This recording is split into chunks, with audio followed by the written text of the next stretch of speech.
కంటి అద్దాల నుండి శాశ్వత విముక్తి పొందండి. లాసిక్ సర్జరీ 14,000 మాత్రమే. వివరాలకు సంప్రదించండి. మంచి కార్యక్రమం మీరు చేసింది, చాలా చక్కగా కూడా చేశారు. కానీ ఆ కార్యక్రమానికి సార్ బ్రహ్మానందం గారంటే వచ్చారు, అది ఓకే, ఆయన ఏ పొలిటీషియన్ కాదు. కానీ ఇక్కడ రేణు దేశాయ్ గారిని మీరు ఆహ్వానించడం అనేది అందరికీ ఒక చర్చ వచ్చిందంటే, ఏమంటే రేణు దేశాయ్ గారు ఏమన్నా బీసీవై పార్టీలో చేరబోతున్నారా, కండవా కప్పుకోబోతున్నారా, ఏమన్నా పార్టీ బాధ్యతలు ఏమన్నా ఇవ్వబోతున్నారా, 2029లో ఆమె ఏమన్నా పోటీ చేయబోతున్నారా ఏపీలో అనేది ఒక డిస్కషన్ అయితే బయట స్టార్ట్ అయింది. ఎందుకు పిలిపించారు రేణు దేశాయ్ గారిని? అలాంటిది ఏమీ లేదన్న. రేణు దేశాయ్ గారంటే అందరికీ తెలిసిన ఆవిడ నటిగానో లేదా దర్శకురాలుగానో కాదు. ఆవిడని ఆహ్వానించడానికి ముఖ్య కారణము ఒకటి, ఒక మహిళగా జీవితంలో ఎన్ని ఆటుపోట్లు వచ్చినా, ఎన్ని ఇబ్బందులు వచ్చినా వాటన్నింటినీ తట్టుకొని నిలబడి తన కుటుంబాన్ని, తన పిల్లల్ని చదివిస్తూ వాళ్ళని అభివృద్ధి దిశగా నడిపిస్తూ, దాంతోపాటు నా వ్యక్తిగత జీవితం బాగుంటే చాలు అనుకోకుండా ఆవిడ సమాజ సేవ చేయాలనేసి ఆవిడకి అవసరం లేకపోయినా ఒక ఎన్జిఓ సంస్థను స్థాపించి ఎవరైతే ఈ వీధి కుక్కలు, మిగిలిన జంతువులు ఏదైతే ఉన్నాయో వాటి కోసము ఒక సంస్థను స్థాపించి వాటి కోసం 24 గంటలు కష్టపడి గత కొన్ని రోజుల నుండి చూస్తున్నాను. ఆవిడ రాత్రి 11 గంటల టైంలో కూడా ఎక్కడైనా రోడ్డు మీద ఒక కుక్క ఇబ్బందిగా ఉంది లేదా ఇంకొక జంతువు ఇబ్బందిగా ఉందంటే వాళ్ళ టీంని కోఆర్డినేట్ చేసుకోవడము, అక్కడికి పంపించడము, వాటిని రెస్క్యూ సెంటర్కి చేర్చడము, వాటికి కావాల్సిన ఆలనాపాలన ఇవన్నీ ఆవిడ చేయాల్సిన అవసరం లేదు. కానీ సమాజంలో ఏదో ఒక సమాజ సేవ చేయాలి, నా వంతు బాధ్యత నిర్వహించాలని చెప్పి ఒక మహిళగా ఒక ఆదర్శవంతమైన జీవితాన్ని గడుపుతున్నారు కాబట్టి ఆవిడని ఆహ్వానించడం జరిగింది. ఆవిడ కూడా ఇది మంచి కార్యక్రమం చేస్తున్నారు కాబట్టి, ఇక్కడ రాజకీయంగా చేసిన కార్యక్రమం కాదు కన్నా ఇది, కాబట్టి ఆవిడ ఆ కార్యక్రమానికి రావడం జరిగింది. అంతే తప్ప ఇందులో ఎటువంటి రాజకీయ చర్చలు కానీ రాజకీయ ఆలోచనలు కానీ లేవన్న. ఓకే, ఒక మీ పార్టీకి సంబంధం లేని సబ్జెక్ట్ అడుగుతున్నాను. ఒక పార్టీ అధ్యక్షుడిగా మీ కామెంట్ కావాలి కాబట్టి, తాడిపత్రిలో జేసీ ప్రభాకర్ రెడ్డి గారు December 31 నైట్ ఉమెన్స్ కోసం, మహిళల కోసం ఒక కార్యక్రమం ఏర్పాటు చేశారు. దానికి సంబంధించి ఒక సినీ యాక్టర్ మా ఇద్దరు బీజేపీ నాయకురాలు మాధవీలత గారు కావచ్చు, ఇక్కడ ఉన్న యామిని శర్మ గారు కామెంట్ చేశారనమాట. అదొక పెద్ద వార్ జరుగుతోంది, అదేమన్నా మీరు గమనించారా? దీని గురించి నాకు సమాచారం లేదన్న. ఓకే, ఇంకా మీకు సమాచారం లేదు కాబట్టి ఇకపోతే రామచంద్ర యాదవ్ గారు ఎప్పుడు కూడా సనాతన ధర్మము, హిందూయిజము, హిందూ ధర్మము, అది ఇదని ఎప్పుడు కూడా పూజలు ఎప్పుడు చూసినా మీరు యాగాలు, హోమాలు, పూజలు చేస్తూనే ఉంటారు కదా. హిందూ ధర్మం గురించి, సనాతన ధర్మం గురించి ఇంత చక్కగా మాట్లాడుతుంటారు కదా.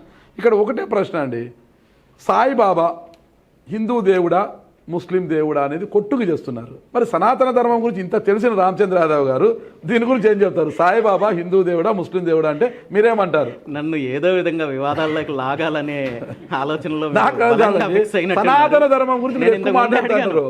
సంబంధం లేని క్వశ్చన్లు, వివాదాల క్వశ్చన్లు అడగడము మీ వ్యక్తిగత నైజమా లేదా వృత్తిలో భాగంగానే? ఎందుకంటే భాగమేనండి, వృత్తిలో భాగమే. నేనే సనాతన ధర్మం గురించి మీరు ఎక్కువగా మాట్లాడుతుంటారు.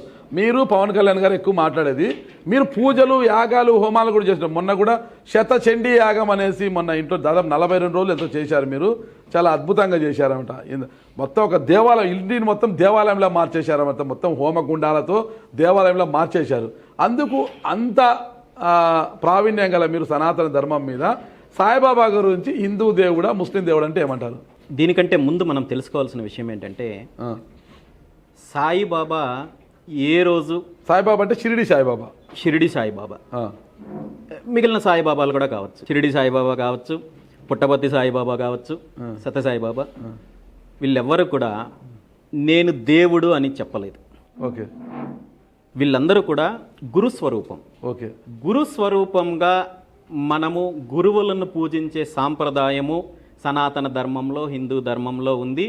ఇది సనాతన ధర్మంలో గురువుని పూజించడం అనేది ఎక్కడ మతానికి సంబంధించిన అంశం కాదు. ఏ మతంలో పుట్టారు, ఏ మతంలో చేశారు. సాయిబాబా గారు ఆయన జీవిత చరిత్ర చదివినట్టయితే మనము చూడొచ్చు, ఆయన కృష్ణ మందిరం కట్టించారు, కృష్ణుడి భజనలు చేశారు. ఇక్కడ సనాతన ధర్మం సిద్ధాంతం ఏదైతే ఉందో దాని గురించే చెప్పారు తప్ప ఆయన వేరే రకంగా ఏం చెప్పలేదు. కాబట్టి ఆయన్ని 100% గురువుగానే చూడాలి. అయితే ఈ వివాదాలు ఎక్కడికి వస్తాయంటే, సాయిబాబాని కొంతమంది అంటే వాళ్ళకున్న భక్తి వల్ల కావచ్చు, లేదా ప్రచారం కోసం కావచ్చు, లేదా మరే కారణాల వల్ల కావచ్చు, వేరే వేరే దేవతామూర్తుల అవతారాల్లాగా ప్రతిష్ఠ చేయడము, దేవతామూర్తుల అవతారాల్లాగా ఆ విధంగా అలంకరణలు చేయడము, దీనివల్ల కొంతమంది మనోభావాలు దెబ్బతినడం వల్ల ఈ వివాదాలు నడుస్తున్నాయి తప్ప సాయిబాబాని మతం పరంగా చూడడమో లేదా వేరే రకంగా చూడడమో కరెక్ట్ కాదు. ఆయన్ని గురువుగానే చూడాలి, ఆ విధంగానే ఆరాధించాలి. అందులో ఏమాత్రం తప్పలేదు. ఓకే, ఫైనల్గా ఒకటే అండి, 2029 ఎన్నికలకు అంటే 2024లో బోర్లా పడ్డట్టు అంటే ఒక పార్టీ కుట్రలో బలి కావడానికి ఏమన్నా సిద్ధంగా ఉన్నారా, లేదా ఒంటరిగానే ఖచ్చితంగా బరిలోకి దివాలని ఏదైనా పార్టీ పిలిచి ఈసారి మా పార్టీ మీరు బరిలో వద్దు, మా పార్టీ మద్దతు ఇస్తుంది, మిమ్మల్ని బరిలోకి దింపుతామని ఇంకో పార్టీ వైఎస్ఆర్ కాంగ్రెస్ పార్టీ మీకు హామీ ఇచ్చిందనుకోండి, ఇంకో నియోజకవర్గాలు పెరుగుతాయి కాబట్టి ఒక నియోజకవర్గం నుంచి మీకు అవకాశం ఇస్తాము, మీరు మా పార్టీకి మద్దతు ఇవ్వండి అంటే మద్దతు ఇస్తారా, అంటే బీసీవై పార్టీ స్ట్రైట్గా పోటీ చేస్తుంది? బీసీవై పార్టీకి ఇప్పుడున్న ప్రధాన లక్ష్యము పార్టీ నిర్మాణము, పార్టీ బలోపేతము, ప్రజా సమస్యలపైన పోరాటం. ఇవన్నీ జరిగినప్పుడు రేపు పొద్దున్నే మాకు హామీల గురించో ఇంకొకటి గురించో పట్టించుకునే పరిస్థితి లేదు. ఆ రోజు ఎలక్షన్ వచ్చినప్పుడు ఆ రోజు దానికి సంబంధించిన అలయన్స్ గురించో లేదా ఇంకొక విషయం గురించో మాట్లాడాల్సి వచ్చినప్పుడు అప్పుడు మాట్లాడచ్చన్నా. ఇప్పుడు ఆ అవసరము లేదు, దాని గురించి ఆలోచన చేయాల్సిన అవసరము లేదు. మా ముందున్న లక్ష్యం అయితే పార్టీని బలోపేతం చేయడము, ప్రజా సమస్యలపైన పోరాటం. ఇందులో ఇంకా వేరే సెకండ్గా ఆలోచన కానీ సెకండ్ అభిప్రాయం కానీ ఏం లేదు.